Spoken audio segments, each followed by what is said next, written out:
ఇంటోళ్ళు ఏలు చూపిస్తే బయటోళ్ళు కాలు చూపిస్తారు. అందుకే ఇంటి గుట్టు రోడ్డున పడేసుకోవద్దు అంటుంటారు పెద్ద మనుషులు. కానీ అదేందో ఏమో మరి ఏం చేసినా అంత పూట్ అయ్యేటట్టు చేస్తుంటారు కొంతమంది.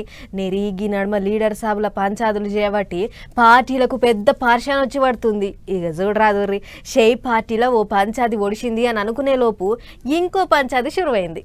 లోపల లోట మీద మిట అన్నట్టు పార్టీకో పరిశాన్ ఉన్నది పోన్రి. అందరేమో గాని చెయ్యి పార్టీలనైతే తాపకో పంచాది ముంగటేసుకుంటారు లీడర్ సాబులు. మొన్నటిదాకా మాట దూలిండని మంత్రి పొన్నం సారుకు ఇంకో మంత్రి అడ్లూరి లక్ష్మణ్ సారుకు లాడాయి నడిచింది. ఎవ్వారం చినికి గాలి వాన లెక్క అవుతుండటాలకు పెద్ద మనుషులు అంతా కలిసి నాష్టకు పిలిచి పంచాది తెంపిన్రు. ఇక అది అట్లా ఒడిసిందో లేదో ఇప్పుడు మళ్ళో రపరప చాలయింది. మంత్రి పొంగులేటికి మహిళా మంత్రి కొండా సురేఖకు నడుమ పచ్చిగడ్డి వేస్తే బగ్గుమనేటట్టుందట. మేడారం టెండర్ల కాడ వచ్చిందంటారు ఇద్దరికి పంచాది.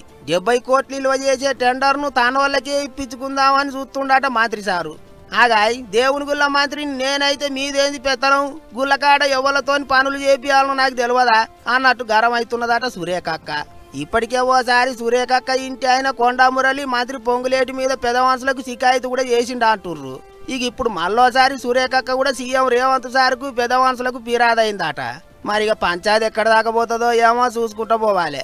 కానీ ఇద్దరు గీసులాడితే మూడోనికి లాభం అన్నట్టు మంత్రుల నడుమ పంచాయతీలు చేయబట్టి ఏగసు పార్టీ వాళ్ళకు సందు దొరికినట్టు అవుతుంది కదా అనుకుంటారు అందరూ.